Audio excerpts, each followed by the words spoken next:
अब हम हमारा जो 9वां क्वेश्चन है अब उसको सॉल्व करते हैं। बहुत ही अच्छा सवाल है, बोर्ड के हिसाब से बहुत ही अपने आप में दम रखने वाला सवाल है। तो देखते हैं, त्रिभुज पी क्यू आर में जिसका कोण Q समकोण है। तो सबसे पहले डायग्राम बनाते हैं, एक छोटा सा डायग्राम, बिना डायग्राम के क्वेश्चन सॉल्व नहीं है। और जिसका कोण Q, Q क्या है? समकोण। तो P और R कहीं पर भी आ सकते हैं, कोई प्रॉब्लम नहीं। तो 90 के सामने कौन हो गया? हमारा कर्ण। और जिक्र इसमें हमारा केवल साइन पी, कॉस पी और टेन पी, पी के लिए कर रहा है, तो पी के सामने कहलाएगा हमारा लंब, कोण के सामने। और क्या बच जाएगा? हमारा आधार।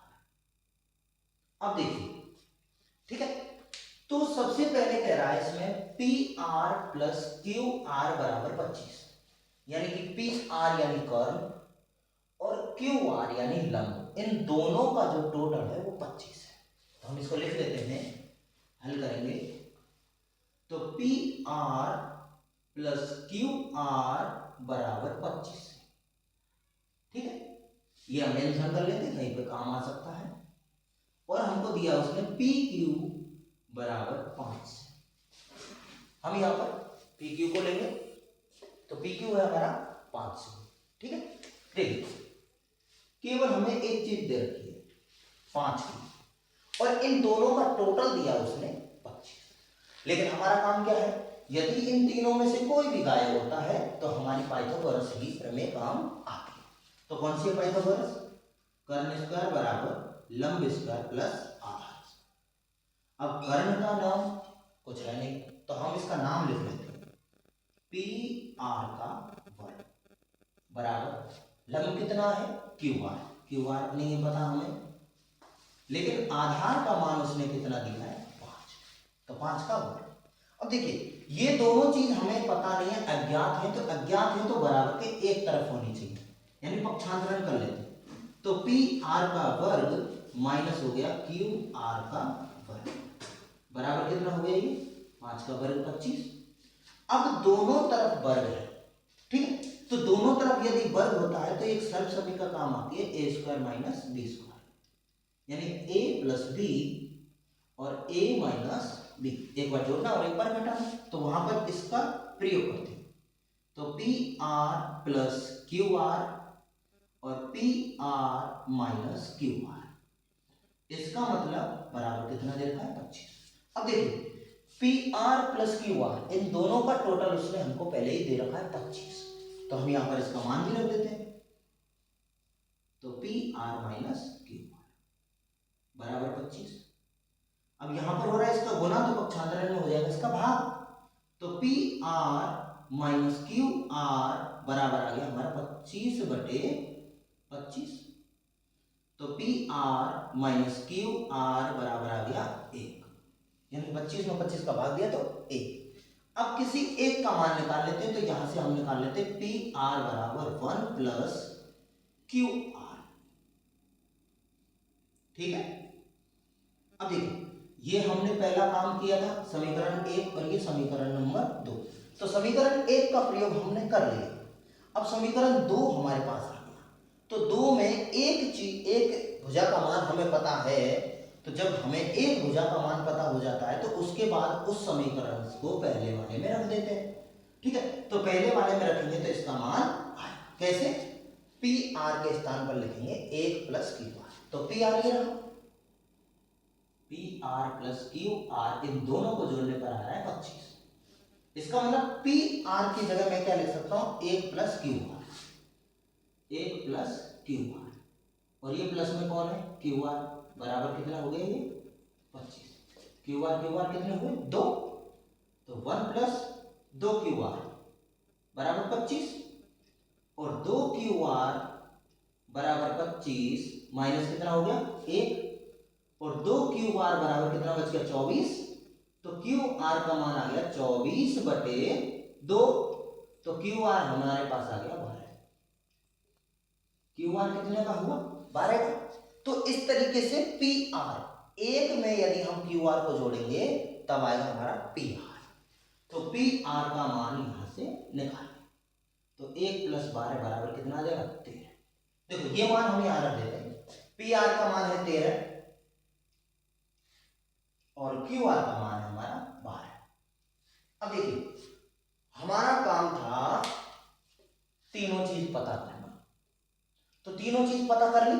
अब तीनों चीज पता कर लेते हैं तो कोई सा भी त्रिकोणमितीय अनुपात लगा देते हैं, ऐसी कोई जरूरत नहीं। तो यानी कि सबसे पहले गायब थे कर्ण और लंब, तो हमने पाइथागोरस प्रमेय का सूत्र कर प्रयोग में लेकर मान रखे, मान पता नहीं थे तो भुजनक का नाम रखा, पक्षांतरण किया, सर्व संहिता लगाई और हमने मान रख दिया। पहला मान निकाला, उसको दूसरे समीकरण में उठा के रखा तो हमने उसका मान प्राप्त कर लिया। अब हमसे उसने पूछा है साइन पी, तो साइन कहता है लंब बटे कर्ण, तो लंब कितना है 12 और बटे में कर्ण कितना हो गया 13। दूसरा है कॉस पी, तो कॉस कहता है आधार बटे कर्ण, तो आधार कितना है 5 और बटे में 13। और तीसरा है हमारा टेन पी, इसका मतलब है लंब बटे आधार, तो लंब कितना है इसमें 12 और आधार कितना है 5। तो इस तरीके से देखो जो हमको त्रिभुज दिया था वो बनाया, उससे हमें जो चीज प्राप्त करनी थी वो की, और जिसका मान हमसे पूछा था साइन का कॉस का टेन का, तो हमने तीनों मान प्राप्त कर। तो इस तरीके से बहुत अच्छा सवाल है, हमारा 9वां क्वेश्चन कंप्लीट होता है। तो अब हम हमारे 10वां क्वेश्चन करेंगे, तो आगे बढ़ते हैं। हाँ जी, अब देखते हैं हमारी प्रश्नावली का अंतिम सवाल, और वो भी है 10वें नंबर का, कि सत्य और असत्य बताना है, कि कौन सा कथन इसमें सत्य है और कौन सा कथन असत्य, और कारण भी देना, उसका औचित्य भी बताना है कि किस प्रकार से वो सत्य है, अगर सत्य है तो, अगर असत्य है तो वो असत्य क्यों है। ठीक है, तो देखिए सबसे पहला है tan a का मान सदैव 1 से कम होता है, यानी कि tan a का मान जो होता है वो सदैव 1 से कम। इसका कारण देना है, देखिए कारण देखते हैं कि tan होता है लंब बटे आधार।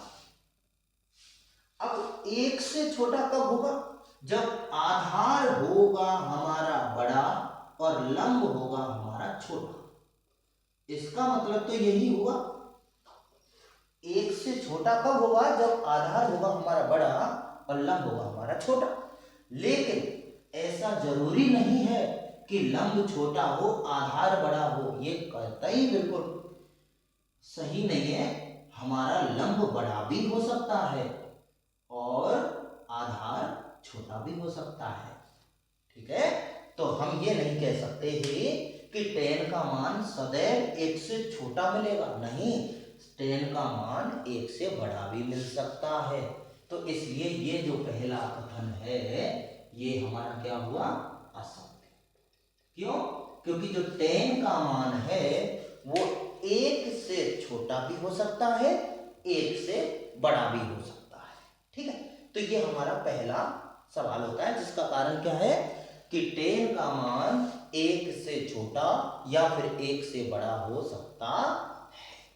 ठीक है, अब हम दूसरा सवाल देखते हैं, हमारा क्या है कि कोण A के किसी मान के लिए, कोई सा भी मान ले, उसमें sec A बराबर 12/5। कैसे, देखिए sec A बराबर 12/5, क्या ये सही है या गलत, देखते हैं। sec कहता है कर्ण बटे आधार, कर्ण बटे आधार। हम देखते हैं क्या ये बात सही है, हाँ बिल्कुल ये बात सही है कि कर्ण का मान सदैव और सदैव आधार से बड़ा ही मिलेगा। लंब इस कंडीशन में कुछ भी हो सकता है, अपन को मेथड उसका लंब से लेना देना नहीं है, अपन को देखना है कि कर्ण तो बड़ा है आधार छोटा है। क्या ये बात सही है, हाँ बिल्कुल सही है कि कर्ण का मान बड़ा होना चाहिए, और सबसे बड़ी भुजा समकोण त्रिभुज में होती है कर्ण, आधार और लंब होते हैं दोनों छोटे। तो ये बात बिल्कुल सत्य है, ये सत्य है। दूसरा कथन क्या हो गया, सत्य है। अब देखते हैं तीसरा, तीसरा क्या है कि कॉस ए, कौन ए के कॉसेंट के लिए प्रयुक्त एक संक्षिप्त रूप है, जो कि क्या है गलत। हमने बताया आपको कॉस ए, कॉस का नाम कैसे आता है, यह आता है कोसाइन से। किससे आता है, कोसाइन से। ये साइन का पूरा कौन कहलाता है, किसका कौन कहलाता है, साइन। तो इसका नाम होता है कोसाइन, ना कि कोसेकेंट।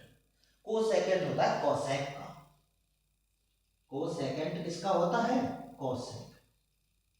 ये कोसेक का नाम होता है संक्षिप्त रूप, लेकिन कॉस का संक्षिप्त रूप किससे आया है, कोसाइन से। ठीक है, तो ये भी कथन क्या हो गया हमारा, असत्य।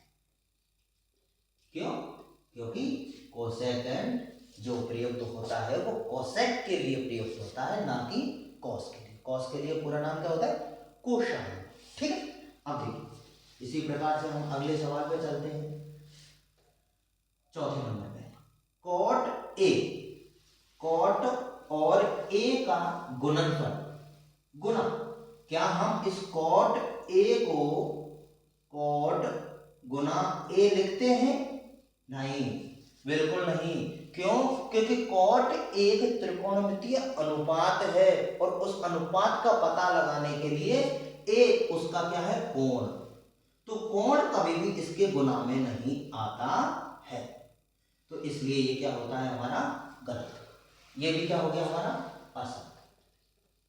ठीक है, ये भी कथन क्या है हमारा असत्य, ये गुना में कभी नहीं आता। ये कॉट ए केवल कोण के लिए प्रयोग होता है। ठीक है, अब देखो किसी भी कोण थीटा के लिए साइन थीटा बराबर 4/3। अब देखते हैं क्या ये सही है या गलत है। साइन, साइन कहाँ है, लंब बटे कर्ण।